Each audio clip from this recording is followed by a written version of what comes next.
പ്രിയമുള്ളവരെ, ബീഹാറിൽ Nitish കുമാറിനെയും N D എയും ബി ജെ പിയും ഒക്കെ പരാജയപ്പെടുത്തി അതിൻ്റെ തണലിൽ മോഡിയെ അധികാരത്തിൽ നിന്ന് പുറത്താക്കുവാൻ കച്ചകെട്ടി ഇറങ്ങിയ ഇന്ത്യ മുന്നണിക്കും കോൺഗ്രസിനും ആർ ജെ ഡിക്കും ഒന്നും സ്ഥിതിഗതികൾ അത്രമേൽ ആശ്വാസജനകമല്ല എന്ന വാർത്തകൾ തന്നെയാണ് ബീഹാറിൽ നിന്ന് വന്നുകൊണ്ടിരിക്കുന്നത്. ഓരോ ദിവസം കഴിയുന്തോറും ഇന്ത്യ മുന്നണിക്കകത്തുള്ള അന്തചിത്രങ്ങൾ, പടലപ്പിണക്കങ്ങൾ, അടികൾ, തൊഴികളൊക്കെ ഇങ്ങനെ പുറത്തു വന്നുകൊണ്ടിരിക്കുകയാണ്. പ്രത്യേകിച്ചും ഇന്നലേക്കായി പുറത്തു വരുന്നത് JMM, ജാർഖണ്ഡ് മുക്തി മോർച്ച, ജാർഖണ്ഡിലെ ഏറ്റവും പ്രധാനപ്പെട്ട രാഷ്ട്രീയ പാർട്ടി, ഇന്ത്യ മുന്നണിയുടെ ഭാഗം ഷിബു സോറൻ്റെ പാർട്ടി, അവരിപ്പോൾ ബീഹാറിൽ നിന്ന് ഇന്ത്യ മുന്നണിയിൽ നിന്ന് പോകുന്നുവെന്നാണ്.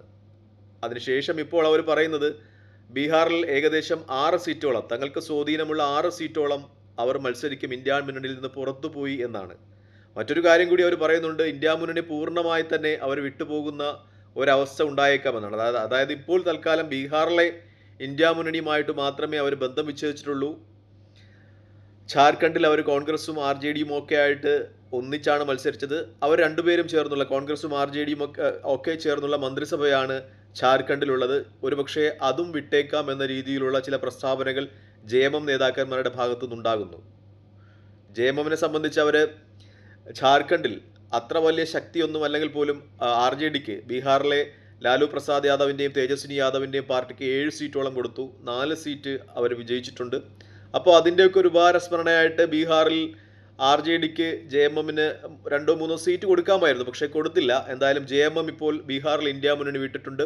അവർ സ്വന്തമായിട്ട് 6 സീറ്റിൽ മത്സരിക്കുമെന്ന് പറയുന്നു. അവർക്ക് സ്വാധീനമുള്ള ആദിവാസി മേഖലയിൽ അവർ 6 സീറ്റുകളിൽ മത്സരിക്കുമെന്ന് പറയുന്നു. ആ സീറ്റുകളെ സംബന്ധിച്ച് ഇന്ത്യ മുന്നണിയിലെ വോട്ടുകൾ വിഭജിച്ചു പോവുകയും ആ സീറ്റുകൾ വിജയിക്കുന്നതിനുള്ള സാധ്യത അടയുകയും ചെയ്യുന്നു എന്ന വിശകലനം മാധ്യമങ്ങൾ റിപ്പോർട്ട് ചെയ്യുന്നുണ്ട്. മറ്റൊന്ന്, ഇന്ത്യ മുന്നണിക്ക് അകത്ത് തന്നെ ആർ ജെ ഡിയും കോൺഗ്രസും തമ്മിൽ 9 സീറ്റുകളിൽ പരസ്പരം മത്സരിക്കുന്നു എന്ന സാഹചര്യം മാധ്യമങ്ങൾ റിപ്പോർട്ട് ചെയ്യുന്നുണ്ട്. കോൺഗ്രസിന്റെ സംസ്ഥാന അധ്യക്ഷൻ രാജാഷ് റാം അദ്ദേഹത്തിന്റെ മണ്ഡലത്തിൽ ആർ ജെ ഡി സ്ഥാനാർത്ഥിയെ നിർത്തുന്നു എന്ന രീതിയിലുള്ള വാർത്തകൾ മാധ്യമങ്ങൾ റിപ്പോർട്ട് ചെയ്യുന്നു. ഈ 9 സീറ്റും ഈ 3 സീറ്റും JMM മത്സരിക്കുന്ന 3 സീറ്റും, അങ്ങനെ 12 സീറ്റുകളിൽ എന്തായാലും ഇന്ത്യ മുന്നണിയുടെ കാര്യം കട്ടപ്പുകയായിട്ടുണ്ട്.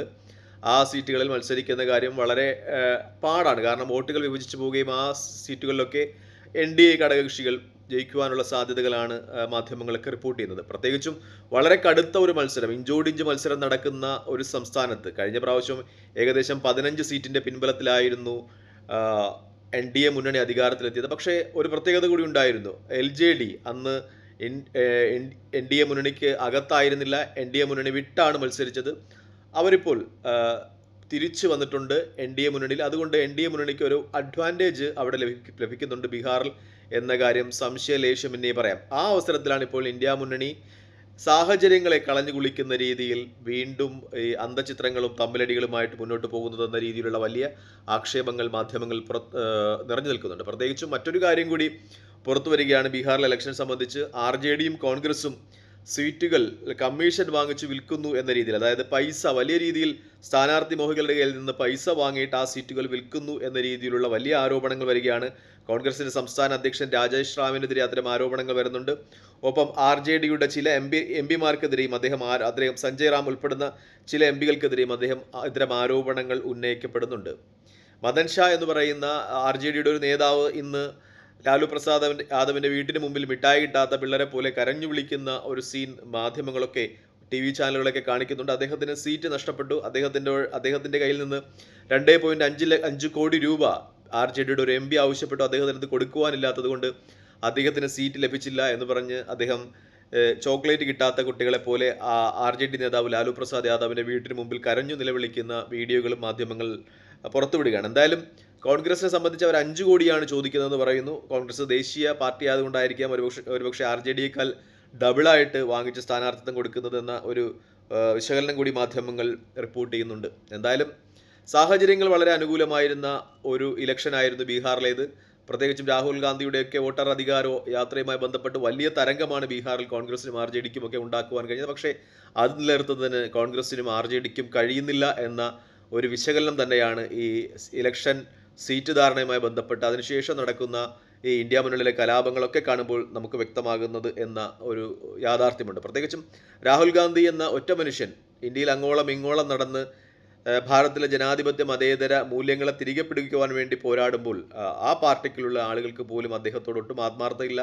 പിന്നെ ഘടകകക്ഷികളുടെ കാര്യം പറയേണ്ട കാര്യമില്ലല്ലോ. എന്തായാലും ബീഹാറിൽ ഇന്ത്യ മുന്നണിയുടെ നില കൂടുതൽ പരിങ്ങലിലാകുന്നു എന്ന രീതിയിൽ തന്നെയാണ് റിപ്പോർട്ടുകളൊക്കെ പുറത്തു വരുന്നത്. അത്രമേൽ അന്തഃഛിദ്രങ്ങൾ കടുത്തതായിരിക്കുന്നു. നേരത്തെ നമ്മൾ മഹാരാഷ്ട്രയിൽ ഇലക്ഷൻ നടന്നപ്പോൾ അവിടെ കോൺഗ്രസും ഘടകകക്ഷികളും ഒക്കെ വിജയിച്ച്